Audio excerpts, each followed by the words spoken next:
Hello विद्यार्थियों, आज आप सबका पुनः स्वागत है, अभिनंदन है। जैसा आप जानते हैं कि हम लोग मैथिली शरण गुप्त के द्वारा लिखा गया महाकाव्य साकेत का नवम सर्ग की व्याख्या का अध्ययन कर रहे हैं और अभी तक हमने 19 व्याख्या पढ़ ली हैं। आज हम लोग व्याख्या भाग 20 का अध्ययन करेंगे।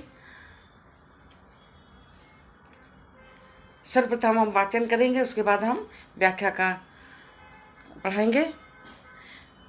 सखी नील, बहुत ही अच्छी पंक्तियां हैं, ध्यान से सुनिए। सखी नील नभ सर में उतरा, यह हंस आहा तरता तरता। अब तारक मौक्तिक शेष नहीं, निकला जिनको चरता चरता। अपने हिम बिंदु बचे तब भी, चलता उनको धरता धरता। गड़ जाए नकंटक भूतल के, कर डाल रहा डरता डरता। देखिए, सखी नील नभस्सर में उतरा, यह हंस आ तरता तरता। अब तारक मौक्तिक शेष नहीं, निकला जिनको चरता चरता।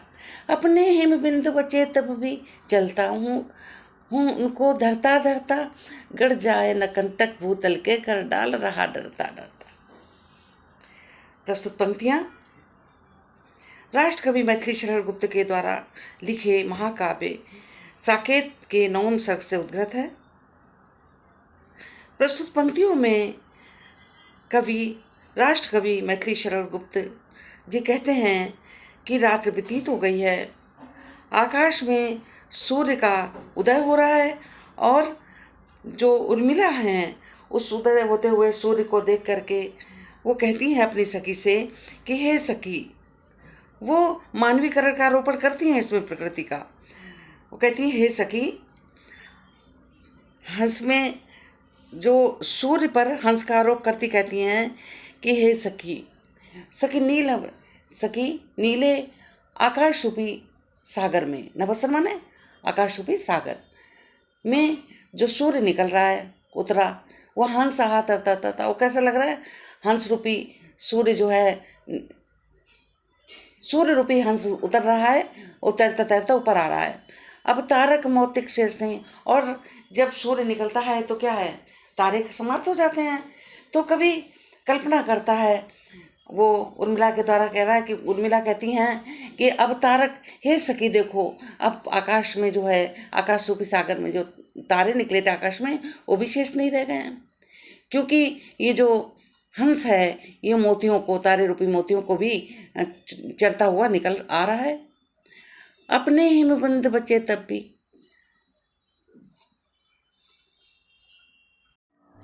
आगे देखिए, अपने हिम बिंदु बचे तब भी, चलता उनको धरता धरता।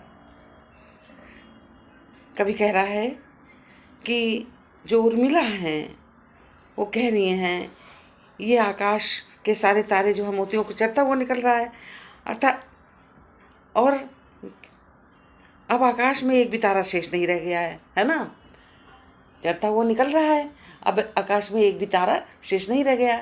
अपने हिमबंद बचे तब भी, और क्या कह रही हैं कि ओस की बूंदें जो हैं बहुत सुंदर प्रतीत हो रही हैं सुबह सुबह। इसने बूंदों को भी आत्मसात कर लिया है। कैसा? क्योंकि जब सूरज निकलता है तो बूंदें जो हैं क्या हुआ, सूख जाती हैं। तो उर्मिला को क्या लगता है कि ये आकाश में जो हंस उतरा है तैरता तैरता, इसने तारे रूपी मोतियों भी चुन लिए हैं, और जो हिमबिंदु थे बचे थे वो भी जो है ये इसने आत्मसात कर लिया है, माने पी लिया है, उनको अपने अंदर कर लिया है।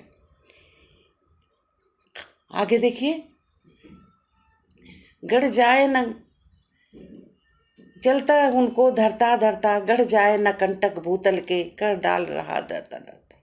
और अब वो पृथ्वी की ओर धीरे धीरे अपने हाथ, किरण रूपी हाथ जो है फैला रहा है। गड़ जाए न कंटक, अपने कर मने हाथ, हाथ वो डरता डरता, किरण रूपी हाथ जो है वो डरता डरता जो है पृथ्वी की तरफ आ रही हैं। ऐसा लग रहा है वो डर रहा हो, मानो इस भय से कहीं पृथ्वी के जो कांटे हैं उसमें चुभ ना जाए। कंटक भूतल के, भूतल माने पृथ्वी, पृथ्वी के जो कांटे हैं उसके हाथों में ना चुभ जाए। ऐसा लग रहा है वो भय के साथ नीचे हाथों को से छू रहा है पृथ्वी को। अब आप देखिए काव्य सौंदर्य। सर्वप्रथम रस इसमें क्या है, वियोग श्रृंगार और अलंकार। हमने आपको बताया था कि अनुप्रास तो है ही, और रूपक अलंकार इसमें है, सांग रूपक अलंकार है, हंस में श्लेष अलंकार है, और कवि ने मानवीकरण का बहुत ही सुंदर प्रयोग किया है। भाषा संस्कृत तत्सम प्रधान खड़ी बोली। भाषा क्या है इसकी, संस्कृत तत्सम प्रधान खड़ी बोली है।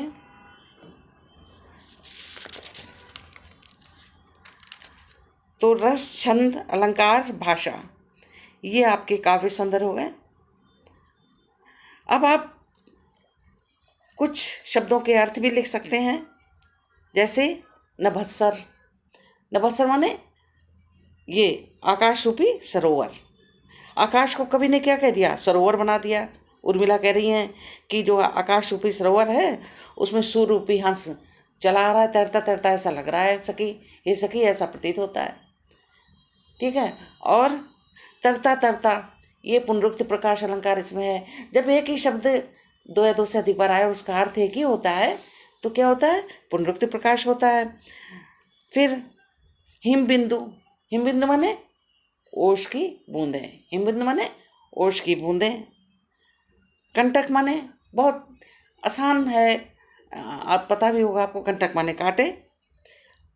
भूतल माने भूतल कर, जैसे ये देखिए, भूतल माने पृथ्वी, कर माने हाथ। गड़ जाए न कंटक भूतल के, कर डाल रहा डरता डरता।